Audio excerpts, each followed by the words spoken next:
Damos la bienvenida a la abogada Sibel Martínez.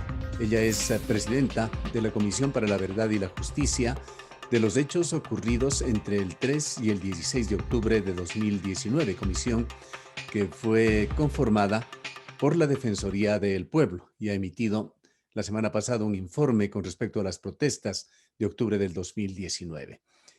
Este informe ha recibido ya varias lecturas, pero quisiéramos conocer desde el interior de la comisión, saludando nuevamente a la abogada Martínez, cómo se realizó este trabajo y el porqué de las conclusiones a las que se ha llegado. Bueno, muchísimas gracias por la entrevista. Nosotros presentamos en efecto el anterior miércoles el informe. Es un informe sobre la base de un pedido específico del Defensor del Pueblo de que realicemos una investigación defensorial. Y la realizamos de manera objetiva e imparcial, al margen de sesgos políticos o de cualquier otro tipo. Y eso es importante aclarar porque la primera lectura que se ha hecho de este informe, como usted bien comentaba, tiene que ver con cuestionar si es que efectivamente teníamos algún sesgo.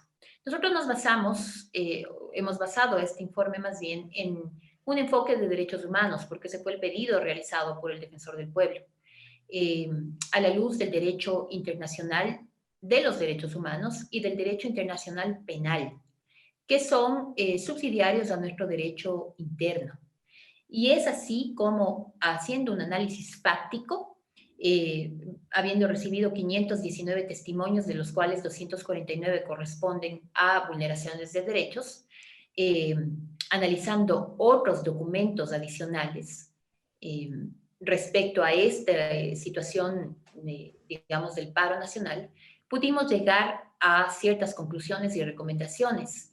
Y ya le digo, sobre la base de un análisis fáctico, técnico, sin ningún sesgo, ¿no? De cualquier tipo. Ahora, las conclusiones son sumamente duras, pues se llega a la conclusión de que el Estado ecuatoriano ha violentado y en forma grave derechos a la vida, integridad física, psicológica, sexual y la libertad personal de ecuatorianos. ¿Qué evidencias les llevan a conclusiones tan duras? Bueno, como le decía, este análisis fáctico, ¿no? Con base a los testimonios de las víctimas, en donde pudimos determinar que existen indicios del cometimiento de, como usted bien lo comenta, ejecuciones extrajudiciales, atentados contra el derecho a la vida, detenciones ilegales y arbitrarias, torturas, tratos crueles, inhumanos o degradantes y violencia sexual. Entendiendo además que el artículo 89 del Código Integral Penal establece con claridad qué podemos considerar delitos de lesa humanidad. Y para comenzar, dice algo que es importante analizar, y es que es un ataque, los delitos de lesa humanidad se cometen cuando forman parte de un ataque generalizado o sistemático contra una población civil por parte del Estado, es decir, con conocimiento del Estado. Y ahí lista una serie de delitos en los que caben o caen los que le acabo de comentar. Ahora bien, ¿Quiénes son, si me permite, los integrantes de la comisión, a más de usted que la preside? Sí, es el doctor Juan Carlos Solines y el doctor Javier Zavala, y quien le habla. Políticamente, los tres independientes. Políticamente independientes, creo que basta con ver, por ejemplo, en mi caso particular, mi trayectoria es netamente en temas de derechos civil, perdón, de vulneración de derechos humanos. Y en el caso de tanto el doctor Solines como el doctor Zavala, por supuesto, pueden tener, digamos, algún tipo de afinidad política, pero en ningún momento eso ha obstado o ha cambiado la visión y el enfoque con el que nos hemos manejado sobre la base de derechos humanos. De tan graves conclusiones deberían surgir responsabilidades. Así es. Y sobre esa base hay que analizar lo que le comentaba. El ataque puede ser sistemático o generalizado. Estos dos conceptos no son acumulativos y es importante que podamos entenderlo. Y este ataque, además, cuando hablamos de generalizado, hablamos primero de recurrencia, es decir, un hecho reiterativo, y por otro lado, un número de víctimas.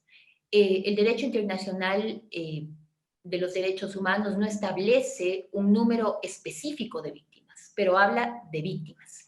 Entonces, este ataque generalizado, además que es perpetrado a la población civil, debe ser reiterativo. Y cuando hablamos perpetrado a la sociedad civil, a la población civil, hablamos de que pudimos entablar y ver y analizar que existieron víctimas que pertenecían a diferentes sectores de la sociedad, como el estudiantil, el obrero, la salud, de prensa, políticos, artistas, indígenas, afrodescendientes, montubios. Y entonces hablamos de población civil en general.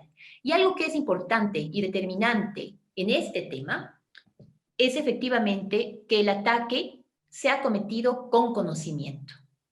Ahí es cuando y la Fiscalía, porque nosotros no tenemos esa facultad, debe realizar una investigación a efectos de determinar si este último elemento, es decir, el conocimiento de dicho ataque, se perpetró o fue realizado, ya sea con responsabilidad del superior, es decir, aquella persona o aquella autoridad que podía, que actuó o pudo actuar por una simple omisión, es decir, quebrantando una norma imperativa que le exigía supervisión, que le exigía vigilancia a sus subordinados, o bien fue un poco más allá y más bien actuó de manera impropia, una omisión impropia, es decir, no de acuerdo al marco de sus competencias de la ley, a efectos de evitar, controlar o reprimir que estos actos criminales cometidos por sus inferiores resultaron en un ataque generalizado.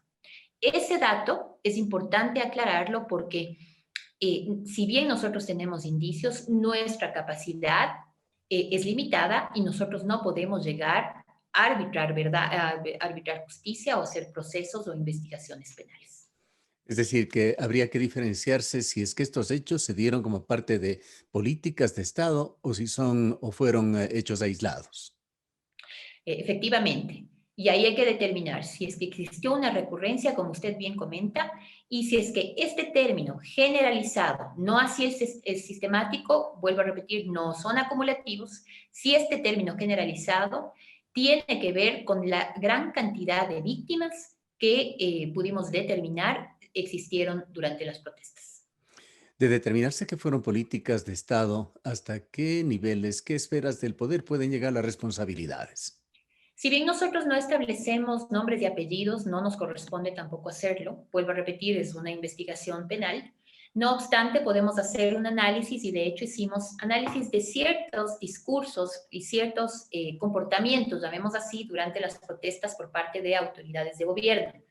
El presidente de la República, la ministra de Defensa, perdón, la ministra de Gobierno, el ministro de Defensa, en donde, por ejemplo, pudimos notar algo que también nos dio indicios de lo que le comentaba respecto al ataque generalizado, y es cuando se dan estos ataques específicamente a las zonas de paz, que eran estos lugares, ¿no es cierto?, las universidades que se convirtieron en estos refugios que brindaban asistencia humanitaria, cuidado, alojamiento, ¿no? Atención médica, y de repente existen declaraciones en donde se dice que efectivamente son zonas de abastecimiento de manifestantes violentos, ¿no es cierto?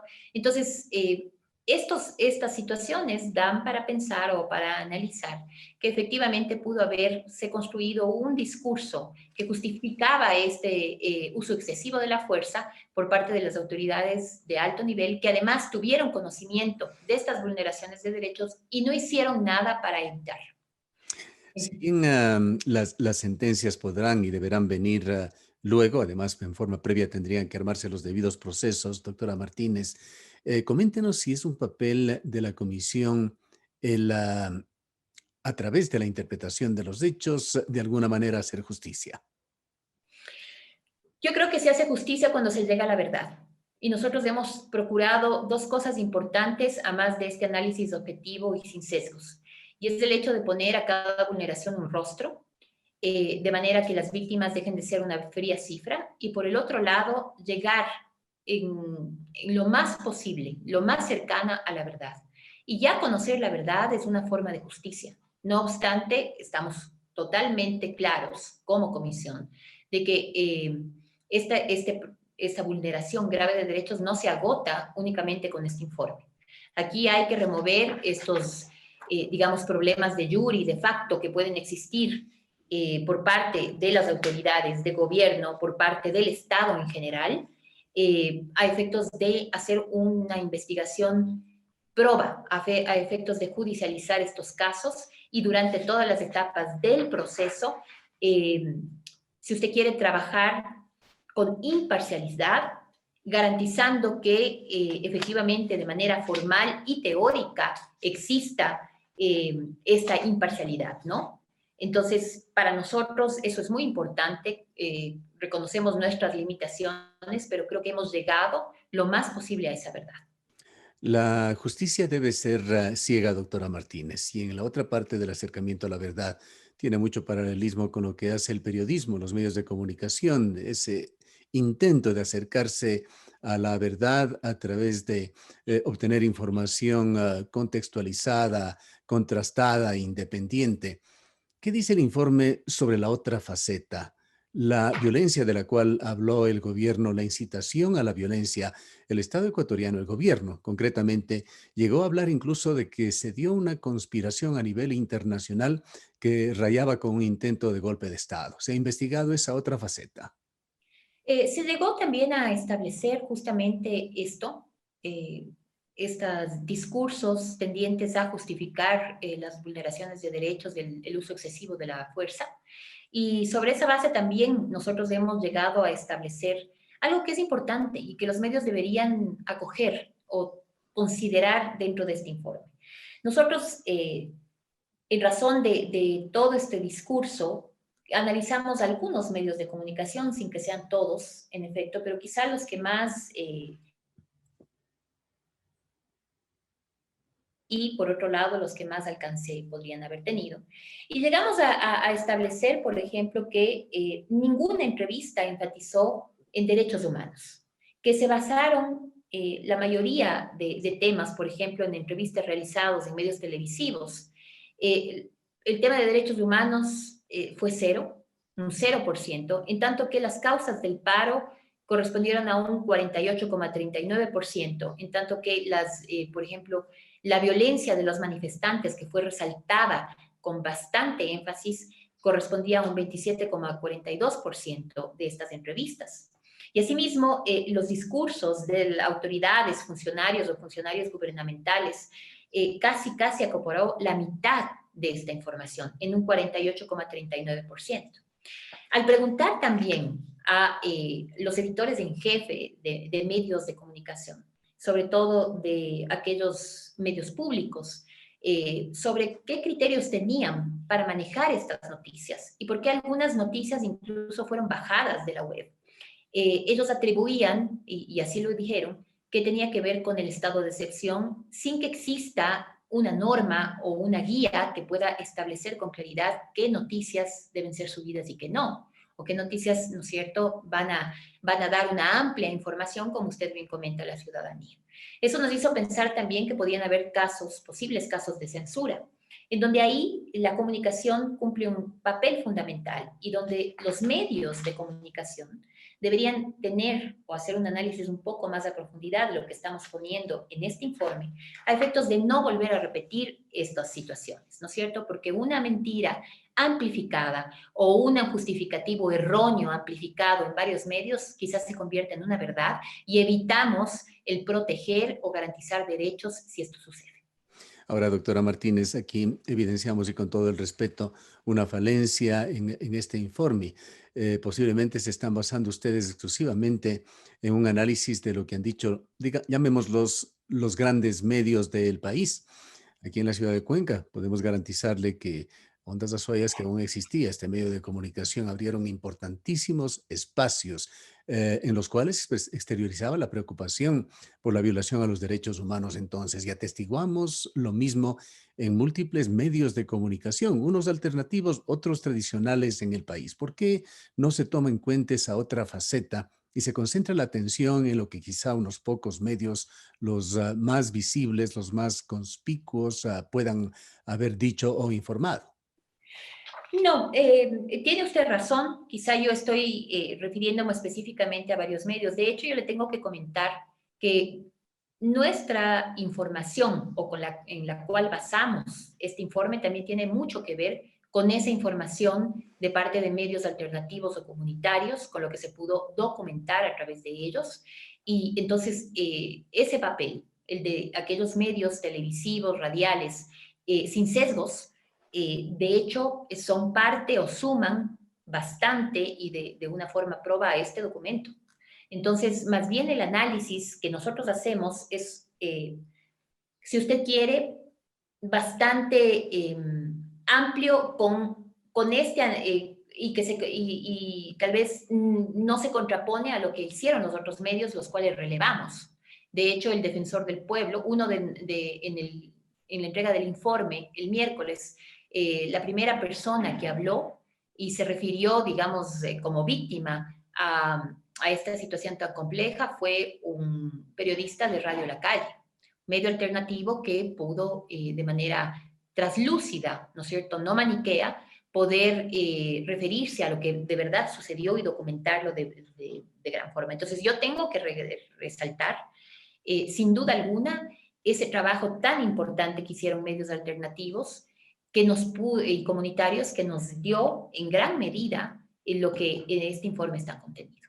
En todo caso, doctora Martínez, de las conclusiones que se sacan, ¿de qué manera se atentó a estos derechos fundamentales que sobre todo tienen que ser respetados en una democracia que se precie?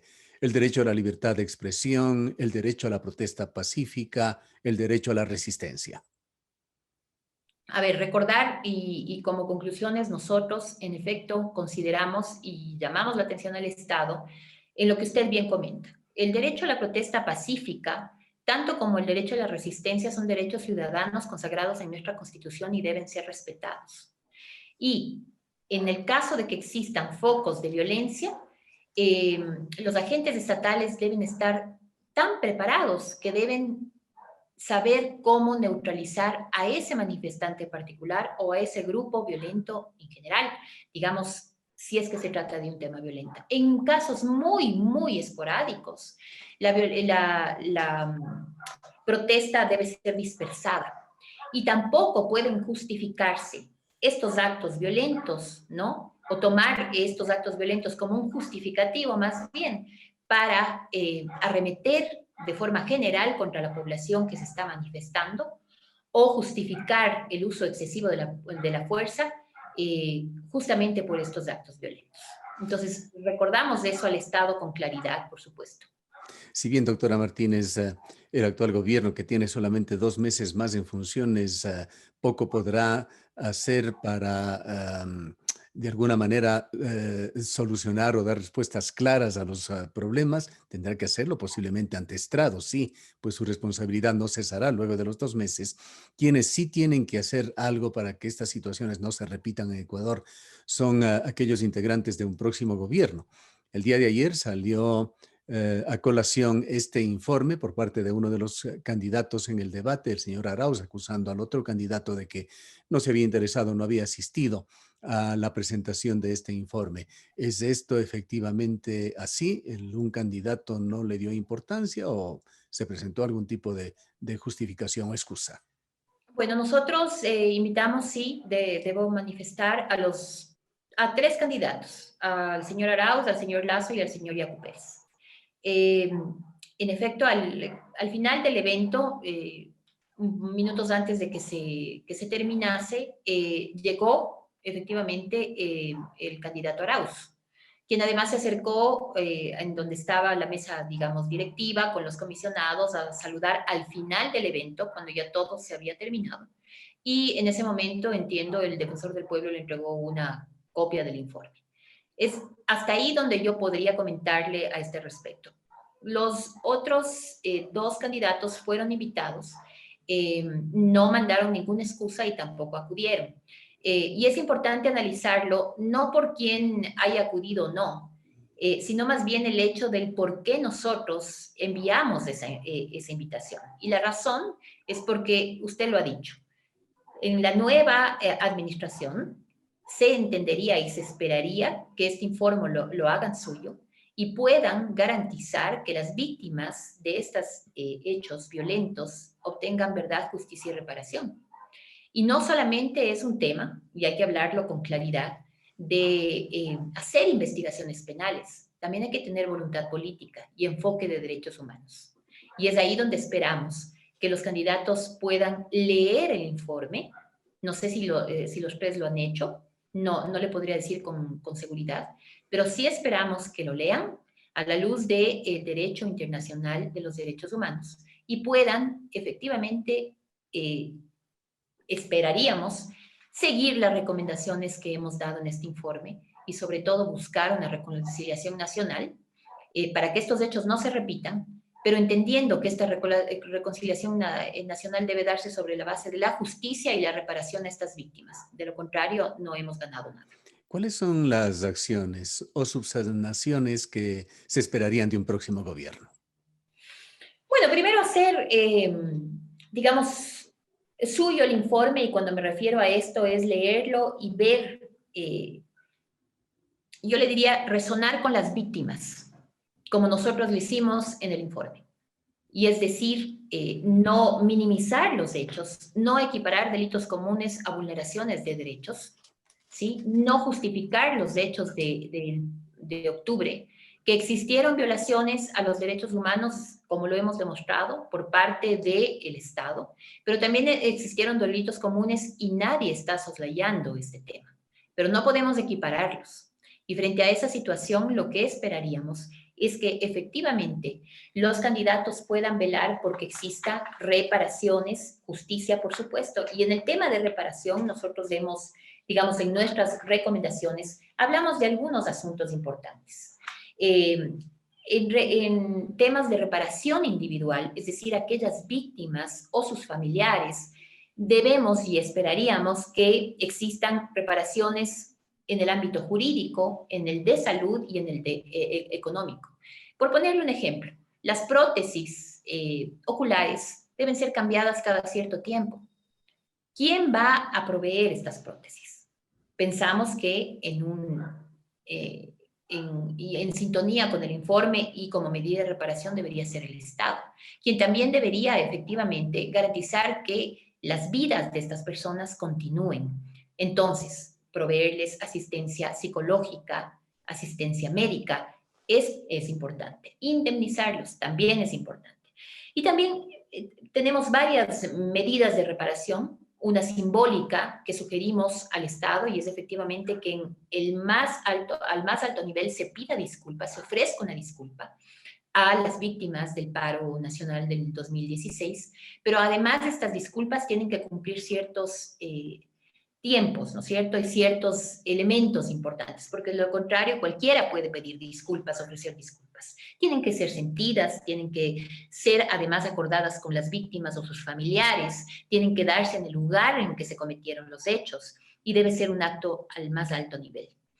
Y bueno, pues manejamos otro tipo de reparaciones como las medidas institucionales, en donde en efecto creemos que es preponderante que la Policía Nacional y las Fuerzas Armadas se capaciten de manera permanente en temas de derechos humanos, de modo que estén claros en esto, ¿no? Por ejemplo, en el uso de la fuerza, el mismo que tiene que ser proporcional, que tiene que ser no discriminatorio, que debe ser obedecer a los principios de necesidad, de legalidad, de precaución. Entonces, es importante ir analizando esto. Recomendamos también a la Defensoría del Pueblo que pueda garantizar que estas reparaciones de las que hablamos en el informe se den.